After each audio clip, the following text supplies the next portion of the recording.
og velkommen. I dag skal vi finde ud af, hvordan man beregner rumfanget af en pyramide. Pyramide ser sådan her ud. Og vi har en formel, der hedder V, altså rumfanget er lig med en tredjedel gange højde gange grundfladeareal. Jeg har et eksempel herovre, som vi kan putte ind i formlen. Så V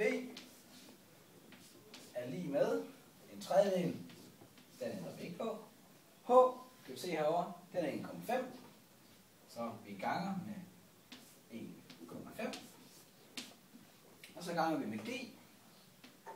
G kan vi hurtigt regne ud, det er 1,2 gange 1,2. Det kan man også kalde 1,2 i anden. Det gør vi. 1,2 i anden.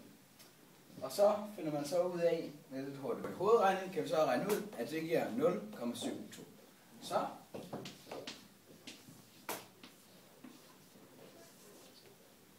svaret er 0,7.